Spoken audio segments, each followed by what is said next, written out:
Hey everyone, welcome back to my channel. It's Nasdaq with Arshia.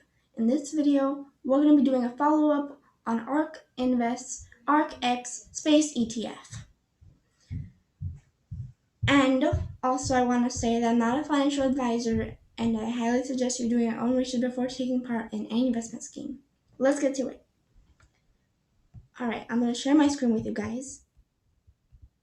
And as we all know, ARK Invest is famous for their investments and nearly always being right.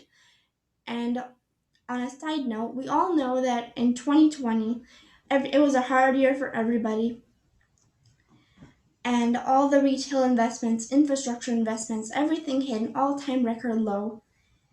And investment in space companies, despite that, it got put at a record $8.9 billion. And part of the reason why this happened is that maybe because space companies have the ability to impact so many other industries like 5G, satellite broadband, AI, and other things like that. And Morgan Stanley, a famous hedge fund, predicts and estimates that satellite broadband will represent 50% of the projected growth of the global space economy by 2040, and as much as 70% in the most bullish scenario. That's pretty cool and pretty nice.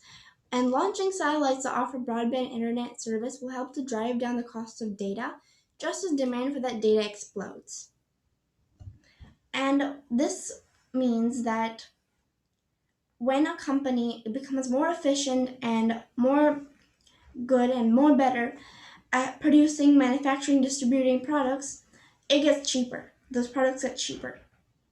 And this is actually a law called Wrights Law.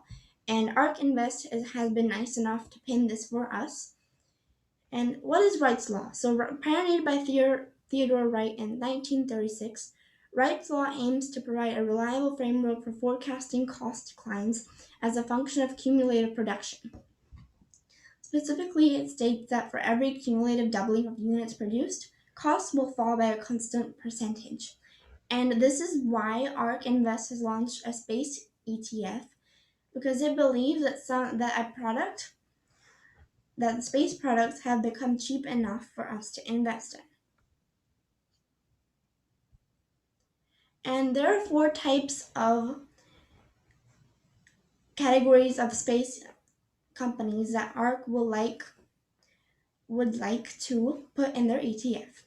And these primary categories are: number one, orbital aerospace companies, which includes companies that launch, make, service, or operate satellites or launch vehicles. Number two, suborbital aerospace companies, which includes drones, air taxis, electrical aviation vehicles. Number three, enabling technologies companies. These types of companies create the technologies that add value to aerospace operations, including artificial intelligence, robotics, 3D printing, materials, and energy storage. And we'll talk more about energy storage later, on which company could be related to that.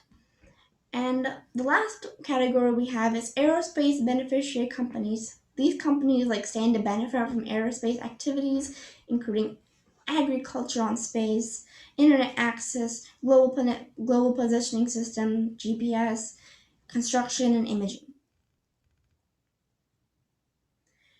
And at the time of writing of that article, these companies were on high: Iridium Communications, ARK Autonomous Technology and Robotics ETF, and AeroVironment and Virgin Galactic. And we'll talk more about that. And also, the main product that ARK believes is going to become cheaper and could evolve into a $270 billion market is hypersonic flight. Now, hypersonic flight, see, planes normally fly at 500 miles per hour, right? And it takes us pretty long time to get from one corner of the earth to another. Like, for example, me and my family travel to India regularly to go see our family, and it takes us about 21 hours on average on a plane, on and off connecting flights. But what hypersonic flight could actually do is reduce that 21-hour flight time to as low as 2 or 3 hours. and the plane flight speed could be as high as 4,500 miles per hour. Crazy, but we'll talk more about that. And as we know that on July 8, 2019, Virgin Galactic and social capital Hito Sofia announced a merger, creating the world's first publicly traded human spaceflight company. They're of course planning to operate a space tourism business in the short term, but ARK's research suggests that with a bigger opportunity over the long term is in point-to-point hypersonic travel. While private planes can save passengers significant time on short-haul flights, they fail to do so for long-haul flights, an unmet need that hypersonic flight should be able to fill. And just to give you an idea of how many potential customers we could get, so in 2018, 4.5 billion passengers flew in 2018, and 15% of flights were less than 7 hours. 680 million passengers in 2018 flew on flights longer than 7 hours. And keep in mind that 0.4% of passengers fly private, and that's a potential 2.7 million person annual hypersonic addressable market. And based on the economics of the short-haul market, ARK estimates that passengers would be willing to pay 100,000 to save 13 hours on a 2 to 3 hour private hypersonic flight from New York City to Japan. So originally, New York City to Japan flight is 13 hours estimated, but this could be reduced to as little as 2 to 3 hours. And this in turn could get Virgin Galactic $270 billion in revenues annually. And that's really incredible since Virgin Galactic is actually only valued at $1.5 billion today. And I feel that Virgin Galactic is a definite going to be there. It's definitely going to be an ARK Invest new ETF because ARK Invest has pinned this article on their website. And the next company that I feel would be good to keep an eye on is SpaceX, but I doubt that it would come there. It would come in the ETF because SpaceX is a privately traded company, means its shares are not available to be traded on the Nasdaq or NYSE. Unless Cathie Wood finds an indirect way to get the shares on the market, it's probably not going to happen. Another company that could possibly be there is Tesla, and Tesla is a energy storage company, right? They make energy storage, as we said before, and they apply in the enabling technologies companies category.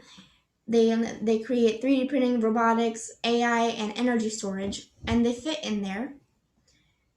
And that's the primary reason why they could be there. And the other company that we're going to be talking about is Iridium. And Iridium is basically 5G satellite companies, like 5G satellite companies that could change your phone to satellite, where areas in 5G are not readily available. And they also have solar technology and many other things like that. And this could be potentially important in the SpaceX ETF, not SpaceX, the ARKX ETF.